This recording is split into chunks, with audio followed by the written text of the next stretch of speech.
Hello and welcome to our reviews. Today we're reviewing the... You're not Sandor Clegane. You're not Sandor Clegane at all. You, get out of here. Anyway, today we'll be reviewing the Funko Game of Thrones Legacy, the Hound. Alright, so here we have Sandor Clegane, the Hound from the Game of Thrones Legacy series. He is pretty cool. Similar level of articulation and detail to the rest of the line. Comes with this fancy little helmet and some swords and stuff. Let's go ahead and zoom in for the articulation, sculpt bit details, all those sorts of things. Alright, starting off with a quick size comparison. Here we have the Hound. Here is the standard 6-inch Marvel Legends Superior Spider-Man. And a 3 3/4-inch Marvel Universe Wolverine.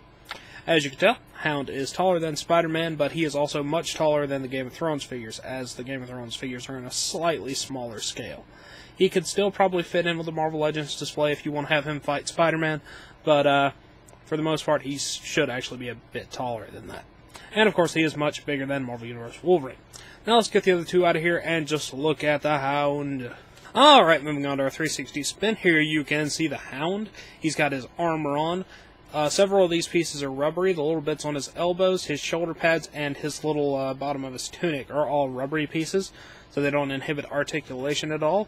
He's got some nice riveting and armor up there around the neck, and then the shirt bit is sort of like chainmail. He's got a strap across his chest and then around his waist. He has a loop for his other sword on his waist, and then he's got his bigger sword on his back. The scabbard on that one is not removable, but the sword is. He has some greenish-brown pants. He has some more armor on the shins, and then he's just got some fairly standard black boots. Now let's go ahead and zoom in on the head sculpt. Head sculpt-wise, the Hound's head sculpt is, it's recognizable, but it's not very accurate to the actor. I don't know his name. He does have the burn mark on the side of his face. It's not nearly as noticeable as I feel like it should be. Granted, some of it is covered by his hair, but I still feel like it should be more textured and look a bit better. His beard is painted on there and textured a little bit, and then he has some on his neck as well. That looks fairly decent. No real paint issues. The eyes and eyebrows look to be painted fairly well. The hair is textured fairly well. So overall, the head sculpt's nice, but nothing spectacular. Now let's zoom out and look at some articulation. Articulation-wise, the Hound is pretty decent. Pretty much same range as the rest of this series.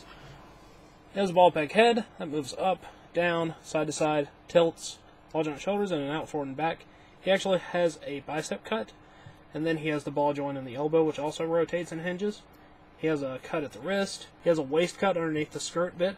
Has ball joint hips and an out forward and back, upper thigh cut, double jointed knees, hinge, and pivot in the ankle. So that all works out fairly well. Like I said, fairly similar articulation to the rest of the line. Now, let's go ahead and move on to some of his accessories.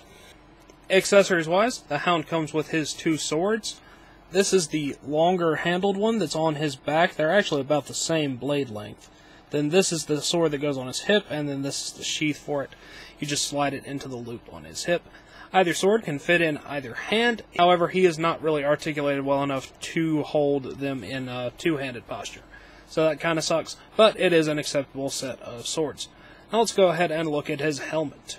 Of course, the Hound comes with his very iconic dog helmet, being modeled here by our good friend Superior Spider-Man.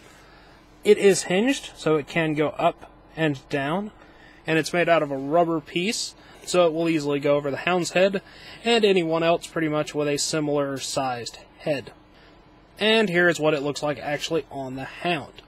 That about wraps it up for all the Hound's accessories. Let's move on to his packaging.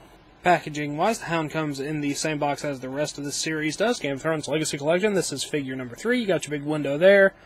Little sigil of some hounds down there. The Hound. On the back, you get a picture of the Hound from the show.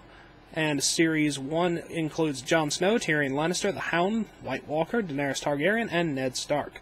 So far, the only ones I've reviewed are the Hound and the White Walker, but I will be reviewing the rest of them throughout the week. As always, these are good for in or out of package displays, so yeah, the Hound. Alright, that wraps it up for the Hound, so until next time, goodbye! Hello, you've just watched one of my videos. Feel free to like, comment, and subscribe if you enjoyed my videos. If you didn't, run away and never return. Also, feel free to check out my other channels, Venom Raptor for all my variety gaming content, and VR Reviews for reviews of various action figures and collectibles. Thank you, and goodbye.